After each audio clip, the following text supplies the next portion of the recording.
ఈ రోజు మనం మాట్లాడుకునే వ్యక్తి వచ్చేసి ఎలన్ మస్క్ అంత గొప్పోడు. ఆయనకున్న కాన్ఫిడెన్స్ లెవెల్ నాకు ఉండుంటే ఈ పాటికి నేను ఎక్కడో ఉండేదాన్ని. ఎందుకంటే ఆయన వీడియోలో ఎట్లాంటి కంటెంట్ లేకపోయినా కూడా ఆయన చెప్పే కాన్ఫిడెన్స్ లెవెల్ కి చూస్టల్ బుర్ర బ్రెయిన్ వాష్ అయిపోతుంది. అయితే నేను మాట్లాడాలనుకునే వ్యక్తి మీరు అనుకునే వ్యక్తి కాదు. ఈ వ్యక్తి పేరు వచ్చేసి ఫిగరింగ్ అవుట్ బై జై. రీసెంట్ టైమ్స్ లో మా నాన్న ఒక వీడియో చేసిండు, జీవితంలో సక్సెస్ కావాలంటే రోజుకి 4 hours మాత్రమే వాడుకోవాలని. ఇంకా నాకు అర్థం కాదు ఏంటంటే సక్సెస్ అనే సబ్జెక్టు నాకు సక్సెస్ అనిపించింది, నీకు సక్సెస్ అనిపించకపోవచ్చు, నీకు అనిపించింది వేరేటోళ్ళకి అనిపించకపోవచ్చు, వేరేటోళ్ళకి అనిపించింది నాకు అనిపించకపోవచ్చు. ఇవ్వనికి ఉండదు వానికి ఉంటది, ఒక్కొక్కరిని ఒక్కొక్క పర్స్పెక్టివ్. కానీ ఇక్కడ మన అన్న ఏం చెప్తాడంటే జీవితంలో డబ్బులు సంపాదించితే మాత్రమే అది సక్సెస్. ఇప్పుడు రేపటి రోజు మన అన్న దగ్గరకు వచ్చి అన్న నేను జీవితంలో మంచిగా వాడుకోవడమే నా ప్రియారిటీ, నా హెల్త్ నాకు ఇంపార్టెంట్ అని చెప్పేసి వాళ్ళు అన్నారు అనుకో, అరే నీకేమైతుందో నువ్వు మంచిగా కాలేజ్ పోతున్నావు, ఫీజు కట్టే మీ అమ్మ నాన్న అడుగు, కష్టం గురించి చెప్తారు, డబ్బు విలువ చెప్తారు అని చెప్పేసి చెప్తాడు. ఏ పేరెంట్స్ అయినా డబ్బు విలువ చెప్తారు, but at the same time డబ్బుల కన్నా హెల్త్ ఇంపార్టెంట్ రా అని కూడా చెప్తారు. ఇప్పుడు మా అమ్మ నేను 22, 23 ఉన్నప్పుడు అరే 1,00,000 రూపాయలు సంపాదించని చెప్పేసి ఏ రోజు చెప్పలేదు. అరే దున్నపోతు లెక్క పెరుగుతున్నావు, రోజుకి లీటర్ నీళ్లు తాగురా అని చెప్పేసి చెప్తారు. ఇక మీ అన్న అందరు గొప్ప గొప్ప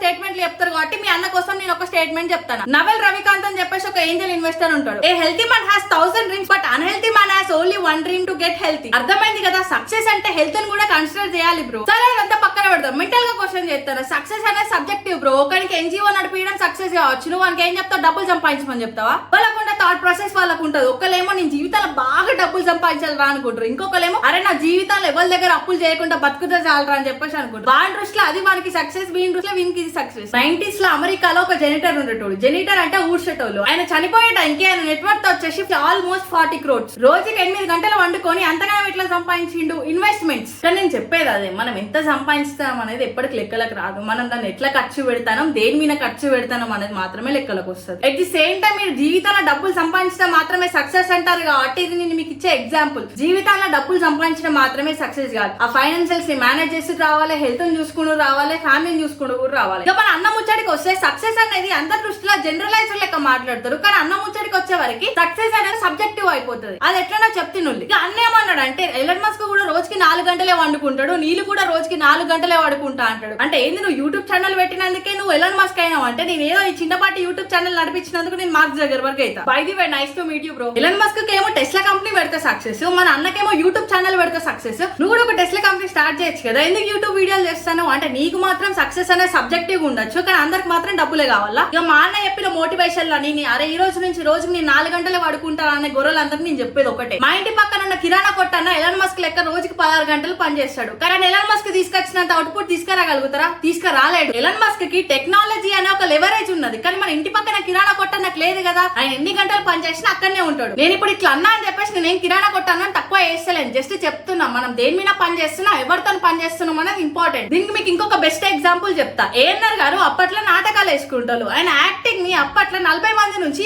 400 మంది వరకు చూస్తోళ్ళు. ఇప్పుడైతే సినిమాలకు వచ్చిండో ఆయన యాక్టింగ్ ని 1,00,000 మంది వరకు చూస్తోళ్ళు. ఇప్పుడు ఏఎన్ఆర్ గారు ఏమన్నా తను పడుకున్న సైకిల్ ని మార్చుకున్నాడా? లేదు, తను అప్పుడు 8 గంటలే వాడుకున్నాడు, ఇప్పుడు 8 గంటలే వాడుకున్నాడు. ఆయన పని చేసే తత్వాన్ని మార్చుకున్నాడు. సినిమా అనేది ఆయనకు ఒక లెవరేజ్. మనలు సక్సెస్ కావాలని ఎట్లా బాధపడతారు అంటే రోజులో 10 గంటలు ఫోన్ చూసి 2 గంటలు కష్టపడతారు. అదేదో 10 గంటలు కష్టపడి 2 గంటలు ఫోన్ చూస్తే అయిపోతుంది కదా. దీనికోసం మన అన్నయ్య చెప్పినట్టు రోజు 4 గంటలు వండుకొని షెడ్డుకు పోవడం ఎందుకు ఎప్పుడు? ఇక నువ్వేమో మిడిల్ క్లాస్ వాళ్ళు ఎప్పటికి రిచ్ కాలేరు అని చెప్పేసి ఒక వీడియో చేసినావు బ్రో. రిచ్ అంటే ఏంటి చెప్పు నీ దృష్టిలో? మా పేరెంట్స్ కేమో నా పిల్లలు ఎట్లాంటి అప్పులు లేకుండా బతకాలి అని చెప్పేసి ఉంటారు, ఇంకొకళ్ళకేమో అరే నా పిల్లలు ఎప్పుడు ఆరోగ్యంగానే బతకాలని చెప్పేసి ఉంటారు. ఇక మన అన్నకి ఇట్లాంటి మోటివేషన్ ఇచ్చి బ్రెయిన్ వాష్ చేస్తే ఏమొస్తుంది అంటే మన అన్ననే కాదు ఇంక ఇట్లాంటి మోటివేషన్ ఇచ్చేటోళ్ళు యూట్యూబ్ లో చాలా మంది ఉన్నారు. అంకుల్ వారికో అనే ఒక యూట్యూబర్ ఉంటాడు, ఆయన కూడా ఇట్లనే మోటివేషన్ ఇచ్చి ఒక కోర్స్ లాంచ్ చేసిండు. మనన్న కూడా 5 లక్షల నుండి 6 లక్షల సబ్స్ వచ్చే టైం కి 2-3 కోర్సులు లాంచ్ చేస్తాడు. హౌ టు సేవ్ టైం అని చెప్పేసి ఒక కోర్స్ లాంచ్ చేసి మీకు 2 గంటలు ఉన్న వాచ్ టైం ని 6 గంటలు చేస్తాడు. సో మన అన్న కోర్స్ లాంచ్ చేస్తే కొన్ని గొర్రెలు కావాలి కదా, ఆ గొర్రెలు అన్నిటిని ఇప్పటి నుండే మేపుతుండు. మిమ్మల్ని గొర్రెలు అని ఎందుకంటారో తెలుసా? మీరు గొర్రెలు అయినందుకు కాదు, అరే మీరు గొర్రెలు రా అని చెప్పిన తర్వాత కూడా రియలైజ్ కానందుకు మిమ్మల్ని గొర్రెలు అని అంటారు. సో ఫైనల్ గా ఈ వీడియోకి ఇంత, మీకు కనుక ఈ వీడియో నచ్చినట్టయితే కింద కామెంట్ సెక్షన్ లో గొర్రెలు అని టైప్ చేయండి.